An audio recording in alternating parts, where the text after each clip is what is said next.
सक्षम रहेगी, क्योंकि शिक्षा वो हथियार है जो जिंदगियां बदल सकता है। अभी आपने बेटी अग्नि को देखा। अग्नि को जब मैं सुन रही थी तो मैं ये सोच रही थी कि जब मैंने बोलना शुरू किया, मैं शायद 5वीं 6वीं मुक्त को लेकर गांव-गांव में जाकर अपने विचार प्रस्तुत करती हूँ और सम्मान जैसी बहुत सी बुराइयों पर भी मैं अपने विचार प्रस्तुत करती हूँ। तो मैं आपका ज्यादा समय न लेते हुए अपने विचार प्रस्तुत करना चाहती हूँ। जैसा कि आप सभी जानते हैं, प्रत्येक देश के लिए शिक्षा बहुत महत्वपूर्ण है। शिक्षा वो दरवाजा है जिसे खोलकर आप तरक्की के सारे रास्ते खोल सकते हैं। हमारे जीवन में शिक्षा का महत्व शुरू से ही रहा है। इसलिए स्वामी विवेकानंद जी ने भी लिखा है कि ऐसी शिक्षा चाहिए जिससे चरित्र का निर्माण हो, बुद्धि का ज्ञान हो और इंसान अपने पैरों पर खुद ही खड़ा हो सके, खुद ही खड़ा हो सके। दोस्तों, शिक्षा के बिना मनुष्य पशु समान है। हमारे देश में शिक्षा प्राप्त करने के लिए स्कूल कॉलेज खुलवाए गए हैं और पहले प्राचीन काल में शिक्षा मंदिरों में ब्राह्मणों व पुजारियों के द्वारा दी जाती थी। हमारे देश के महान लोगों ने बहुत तरक्की की है, जैसे कि डॉक्टर अब्दुल कलाम, भीमराव अंबेडकर बहुत ही गरीब परिवार से होते हुए भी उन्होंने हमारे देश का नाम रोशन किया। उन्होंने हमारे देश का नाम रोशन किया। शिक्षा के बिना इंसान कुछ भी नहीं कर सकता। यहाँ तक कि बस में सफर भी नहीं कर सकता। उसे बार बार पूछना पड़ता है कि ये बस कहाँ जाएगी, कि ये बस कहाँ जाएगी। शिक्षा जिंदगी के हर क्षेत्र में बहुत महत्वपूर्ण है। शिक्षा केवल नौकरी प्राप्त करने के लिए ही नहीं, बल्कि शिक्षा का उद्देश्य है जो उन्नति करना है। इसलिए दोस्तों, हमारे जीवन में शिक्षित होना बहुत जरूरी है, बहुत जरूरी है। हमारे जीवन में 5 चीजें मेरे हिसाब से तो बहुत जरूरी होती है। नंबर 1 की बात की जाए तो वो है शिक्षा। नंबर 2 की बात की जाए तो वो है संस्कार और वातावरण। नंबर 3 की बात की जाए तो वो है टाइम और नंबर 4 की बात की जाए तो वो होता है स्वास्थ्य। स्वास्थ्य जब तक अपने साथ है, जब तक सब अपने हैं। अगर स्वास्थ्य ने अपना साथ छोड़ दिया तो कोई भी अपना नहीं है। इसलिए दोस्तों, अपने स्वास्थ्य पर ध्यान रखें। और नंबर 5 है संगति। संगति का हमारे ऊपर 100% असर पड़ता है। राम केकई को अपनी माँ से बढ़कर समझता था। उसी के साथ सोता, उसी के साथ खाता, उसी के साथ पीता और केकई भी अपने बेटे भरत से ज्यादा राम को अपना बेटा समझती थी। लेकिन जीवन में एक मंथरा आई और केवल 1.5 मिनट की सीख ने पूरा जीवन बर्बाद कर दिया। बेटे ने माँ कहने से इनकार कर दिया। पति का देहांत तो राम का बनवास। इसलिए दोस्तों, हमें हमेशा अच्छी संगति का साथ देना चाहिए। और मैं यहाँ आई हुए मेरे युवा साथियों से बोलना चाहती हूँ कि आपके माँ बाप आपको इतनी मेहनत से, इतनी लगन से पाल पोस कर इतना बड़ा करते हैं और बड़ा करने के बाद कॉलेज में पढ़ने के लिए भेज देते हैं और बड़ी खुशी से बोलते हैं कि मेरा बेटा आज कॉलेज में पढ़ने गया है, मेरी बेटी आज कॉलेज में पढ़ने गई है। लेकिन आज के जो युवा हैं वो कॉलेज के बाहर सिगरेट पीते हुए नजर आ रहे हैं। बड़ी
योग्य मेरी मातृभूमि भारत है, जहाँ स्वामी विवेकानंद जी, सरदार वल्लभ भाई पटेल, महात्मा गांधी, भगत सिंह जैसे महापुरुषों ने जन्म लिया था।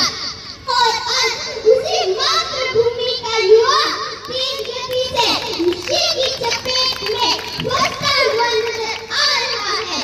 इस नशे ने हमारी युवा शक्ति को इस प्रकार जकड़ रखा है जैसे शिकारी अपने शिकार को जकड़ता है, शिकार को जकड़ता है। जहाँ हम लोग बैठे हैं इस पावन धरा के इतिहास के बारे में मुझे भी कल ही ज़्यादा जानकारी हुई। मैंने थोड़ा सा गूगल से, थोड़ा कहीं कुछ अच्छी साइट से जहाँ इनके बारे में जानकारी थी तो कोशिश की वो हासिल करने की। और मैं शब्दों में बयान नहीं कर सकती कि जब से मैंने वो चीज़ें पढ़ी मेरे दिलो दिमाग में एक अलग सा, एक होता है पॉजिटिव वाइब्स मुझे फील हुई।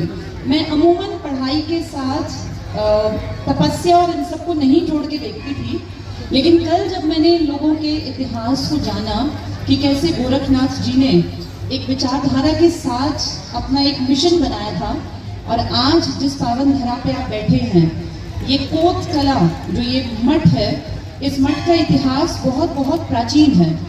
और 800 साल पहले यहाँ आकर एक शिक्षा दीक्षा लेकर ढाका बांग्लादेश से आकर बसे एक व्यक्ति के रूप में, ये मान लीजिए वो अलग ही थे, संत थे, जिनकी वाणी से निकली बातें सच साबित हो गई और जिन्होंने पूरे समाज को एक आह्वान किया कि पूरा समाज पॉजिटिविटी को देखे, गायों की रक्षा करें, गौ सेवा करें, जो गंदगी है समाज की इस पर रोक लगे और अच्छाइयों को बढ़ाते जाएं।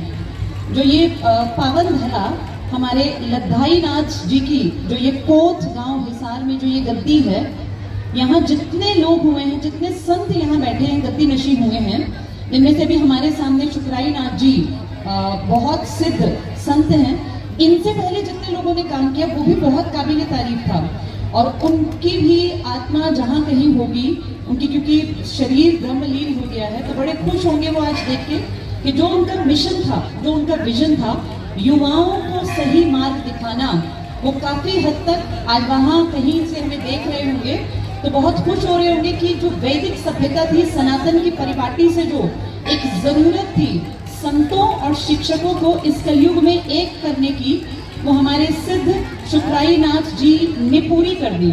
एक बहुत बड़ा प्लेटफॉर्म यहाँ मिला।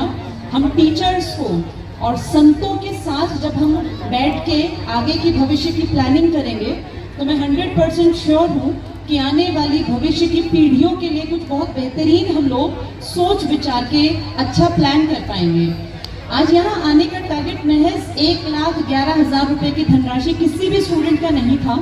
हम यहाँ आए थे इस मंशा के साथ कि देखेंगे, जानेंगे कि एक इंसान का देखा वो सपना जब पूरा होने लगता है तो कैसा महसूस होता है। और आज उस ग्राउंड में जाकर जब हम लोग वहाँ एग्जाम खत्म होने वाला था, लगभग 10 मिनट रह गए थे, तो वहाँ पूरा एक राउंड लगा कर आए और इतनी खुशी मिली कि हरियाणा के कोने कोने से स्टूडेंट्स के मन में ये चाव था, ये इच्छा थी कि हम जाके देखें कि कोत हिसार के उस गांव में, उस मठ में ऐसा क्या है कि जो सबको बुलाया जा रहा है। और धनराशि तो बहुत छोटी चीज है, यहाँ आकर जो एक पॉजिटिव एनर्जी हम लोगों ने ली है और अपनी सनातन संस्कृति के इन संतों को जाना। थोड़ी देर हमें बैठने का मौका मिला शुक्राई नाथ जी के साथ, और भी कई महान संत वहाँ बैठे हुए थे, तो हर एक के बारे में जब जाना तो बड़ा अच्छा आभास हुआ कि ये जो हमारा सनातन धर्म है ना, ये बाय चांस ही नहीं चलता जा रहा है। इसमें सच में ऐसे ऐसे सिद्ध योगी पुरुष हुए हैं, महापुरुष हुए हैं, जिन्होंने वो पुरानी वेदों की बातों को आज तक सच साबित किया है।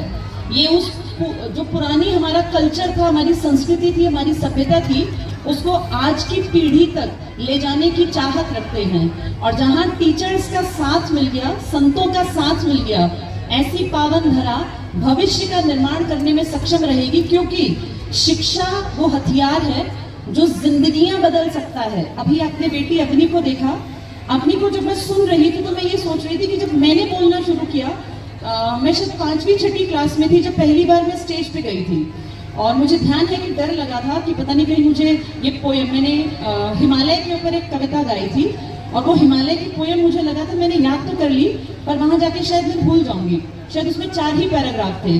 मैं बहुत बहुत बहुत सारा आशीर्वाद देना चाहती हूँ इस बेटी को, अग्नि को, जो मुझे पता चला कि ये बेटी महज 7 साल की है और हम सब हतप्रभ रह गए कि लगातार धारा प्रवाह बिना किसी रुकावट के वो बच्ची कितना बेहतरीन बोल पाई यहाँ इतनी बड़ी भीड़ के सामने। फिर देखिए उसका कारण भी क्या निकला कि माँ शिक्षित है। उस बेटी की माँ ने MA तक यानी उन्होंने मास्टर्स की डिग्री ली हुई है। ठीक है, समय कभी कभी ऐसा होता है, नियति में जो लिखा है वो तो होकर ही रहता है, उसको हम रोक नहीं सकते। लेकिन देखिए उसकी माँ का पढ़ा लिखा होना उस बेटी के लिए भी एक सीढ़ी के रूप में काम कर गया। और जो अग्नि है ना, अग्नि को बनाने वाली उसकी माता जी का बहुत बड़ा योगदान है। और इसलिए हमें ये मानना पड़ेगा, इस पर काम करना पड़ेगा कि अपनी बेटियों को खूब पढ़ाना चाहिए, क्योंकि बेटियां जब पढ़ी लिखी होंगी, समाज में एक औरत जब पढ़ी लिखी होती है तो अपनी अगली पीढ़ी को बहुत बेहतरीन तैयार कर सकती है। तो हम सबका योगदान रहेगा और संतों की इस धरा पर हम कोशिश करेंगे हर साल, जैसा ये हुजूम आज उमड़ा है ये बढ़ता जाए और जब अगले साल यहाँ इकट्ठे हो तो ये सारे मैदान कम पड़ जाएं और पुलिस वालों को अपनी जो इन्होंने आज बहुत अच्छी ड्यूटी निभाई, इसमें और पुलिस बल को लाना पड़े और इतना जाम लग जाए कि जहां जहां से जो आ रहा है वो कहे कि भैया बहुत ही बड़ी प्रतियोगिता है, पूरे में झंडे फहरा दिए जाएं और सिद्ध पीठ श्री लद्दाई नाथ जी की गद्दी कोत हिसार एक वर्ल्ड रिकॉर्ड बनाए कि एक साथ एक ही ऐसे सिद्ध पीठ में इतने स्टूडेंट्स इकट्ठे होके और नशे के खिलाफ यहाँ से उन लोगों को एक मोटिवेशन मिले, पढ़ाई का एक मोटिवेशन मिले। तो दादा काला पीर की इस धरा पर हम सब लोग आज नमन करते हैं। जिन लोगों ने ये सोच रखी, विचार रखा एक मिशन के रूप में, आज मैं देख पा रही हूँ कि इस मिशन का ये सिर्फ 2रा साल है और इतने बच्चों की भीड़ यहाँ देखी है जिनमें उत्साह था, उमंग थी, उनमें विश्वास था कि हम कुछ बेहतर कर सकते हैं। और जो यहाँ एक बार आ गया वो 100% गलत रास्ते पर नहीं चलेगा, नशे से बचेगा। कितनी बेहतरीन रागनियां हम यहाँ सुन रहे थे, ये सॉन्ग सुन रहे थे जिनका मैसेज बहुत खूबसूरत था। तो मेरी तरफ से इतना ही। शाम हो चली है, बहुत सारे लोगों को दूर दूर तक जाना है, देखते हैं जल्दी ही कोशिश करते हैं सब चीज़ों को समाप्त करेंगे। बहुत सारा प्यार आशीर्वाद हमें भी यहाँ मिला और शुक्राई नाथ जी का बहुत बहुत शुक्रिया जिन्होंने काला पीर के इस मठ में हमें बुलाकर हमें ये महसूस कराया कि सनातन धर्म, सभ्यता, संस्कृति हमें अभी और आगे बढ़ानी है। चाहे वो अपनी शिक्षा के दौरान हम उसके ऊपर काम करें या ऐसे विशेष अवसरों पर अपनी इस परिपाटी को जो चली आ रही है प्राचीन काल से, आगे तक इसको फॉलोअर बढ़ाते जाएंगे। तो जय भारत, जय हिंदुस्तान, जय काला पीर।